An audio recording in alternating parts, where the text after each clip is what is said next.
ನಮ್ಮ ಪ್ರತಿ ಜಿಲ್ಲೆಯ ಕಿಸಾನ್ ಕಾಂಗ್ರೆಸ್ ಪಕ್ಷದಿಂದ, ಪ್ರತಿ ತಾಲೂಕು ಮಟ್ಟದಿಂದ ಕಿಸಾನ್ ಕಾಂಗ್ರೆಸ್ ಪಕ್ಷದಿಂದ ಬೆಂಗಳೂರಲ್ಲಿ ಪ್ರತಿಭಟನೆ ನಡೀತಾ ಇದೆ. ಕೆಂಪೇಗೌಡ ಟವರ್ ಕೆಳಗಡೆ ನಮ್ಮ ರಾಜ್ಯದ ನಾಯಕರು, ರಾಷ್ಟ್ರೀಯ ನಾಯಕರು, ನಮಗೂ ಕೂಡ ಆಹ್ವಾನ ಬಂದಿತ್ತು. ಕೆಲಸದ ಒತ್ತಡ ಇರೋದ್ರಿಂದ, ಚುನಾವಣೆ ಹತ್ತಿರ ಇರೋದ್ರಿಂದ ನಮಗೆ ಹೋಗೋಕ್ಕಾಗಲಿಲ್ಲ.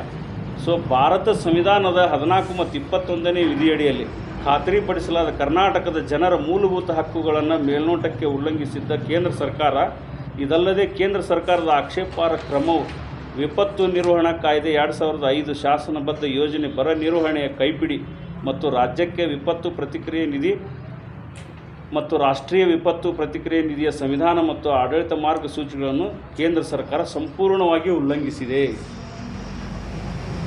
ರಾಜ್ಯದ ಬಹುಪಾಲು ಜನರಿಗೆ ಕೃಷಿ ಜೀವನಾಧಾರವಾಗಿದೆ. ಆದ್ದರಿಂದ ಪ್ರಸ್ತುತ ಬರ ಪರಿಸ್ಥಿತಿಯನ್ನು, ಬೆಳೆಗಳ ಹಾನಿಗಳನ್ನು ಗೋಳಿಸಿದ ಮತ್ತು ಜಾನುವಾರುಗಳ ಮೇಲೆ ಪರಿಣಾಮ ಬೀರಿದ ಇದು ಕಡಿಮೆ ಇಳುವರಿ, ರೈತರಿಗೆ ಆದಾಯ ಕಡಿಮೆಯಾಗಿದೆ, ಆಹಾರದ ಬೆಲೆ ಹೆಚ್ಚಳ ಮತ್ತು ನಗರಗಳಲ್ಲಿ ನೀರಿನ ಕೊರತೆ ಹೆಚ್ಚಾಗಿ ಮತ್ತು ಗ್ರಾಮೀಣ ಪ್ರದೇಶಗಳಲ್ಲಿ ಹಾಗೂ ಅಂತರ್ಜಲ ಮಟ್ಟ ಕಡಿಮೆಯಾದ ಕಾರಣ ಮತ್ತು ಕೊರತೆ ಅಥವಾ ಕೆರೆಗಳು ಹಾಗೂ ಜಲಾಶಯಗಳಲ್ಲಿ ನೀರಿನ ಸಂಗ್ರಹವಿಲ್ಲ. ರಾಜ್ಯದಲ್ಲಿ ಬೆಳೆ ಹಾನಿಯಿಂದ ಒಟ್ಟು ಅಂದಾಜು ನಷ್ಟ 35,166.5 ಕೋಟಿ. NDRF ಅಡಿಯಲ್ಲಿ ಭಾರತ ಸರ್ಕಾರದಿಂದ ಕೋರಲಾದ ನೆರವು 18,017 ಕೋಟಿ. ನಮಗೆ ಬರಬೇಕಾದಂಥ ಹಣ ನೀಡಿರುವುದಿಲ್ಲ. ಇದನ್ನು ನಾವು ಉಗ್ರವಾಗಿ ಖಂಡಿಸ್ತೇವೆ.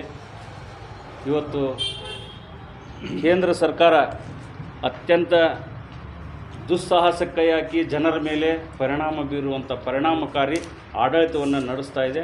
ನಾವು ಇದನ್ನು ಉಗ್ರವಾಗಿ ಖಂಡಿಸ್ತೀವಿ. ಇವರೆಲ್ಲರೂ ಕೂಡ ಕೇಂದ್ರದವರು, ಭಾರತೀಯ ಜನತಾ ಪಕ್ಷದವರು ಯಾವ ಮುಖ ಇಟ್ಕೊಂಡು ಜನರಲ್ಲಿ ಓಟ್ ಕೇಳ್ತಾರ ನಾವು ಕೂಡ ನೋಡ್ತಾ ಇದ್ದೇವೆ ಎದುರಿಗೆ. ಇವತ್ತು ಆಡಳಿತ ಪಕ್ಷದಲ್ಲಿರುವಂಥ ನಮ್ಮ ಕಾಂಗ್ರೆಸ್ ಪಕ್ಷದ ಎಲ್ಲ ಪ್ರಣಾಳಿಕೆಯಲ್ಲಿ ನಾವೇನು ಕೊಟ್ಟಿದ್ದೀವಿ ಯೋಜನೆಗಳನ್ನು, ನಾವು ಅದನ್ನು ಜಾರಿ ಮಾಡಿದ್ದೀವಿ. ನಾವು ನಮ್ಮ ಎದೆ ಮೇಲೆ ಕೈ ಇಟ್ಕೊಂಡು ನಾವು ಮಾತಾಡ್ತೀವಿ. ಮುಂದೂ ಕೂಡ ನಮ್ಮ ಸರ್ಕಾರ ಕೇಂದ್ರದಲ್ಲಿ ಅಸ್ತಿತ್ವಕ್ಕೆ ಬಂದಾಗ ನಾವು ಅವನ್ನು ಕೂಡ ಜಾರಿ ಮಾಡ್ತೀವಿ. ಜನರ ಹತ್ರ ಹೋಗಿ ನಾವು ಓಟ್ ಕೇಳ್ತೀವಿ ಅಂತಕ್ಕಂಥ ಒಂದು ವಿಶ್ವಾಸವನ್ನು ತಮ್ಮೆಲ್ಲ ಪತ್ರಿಕೆ ಮಾಧ್ಯಮದವರ ಜೊತೆ ನಾನು ಪ್ರಸ್ತಾಪಪಡಿಸ್ತೀನಿ.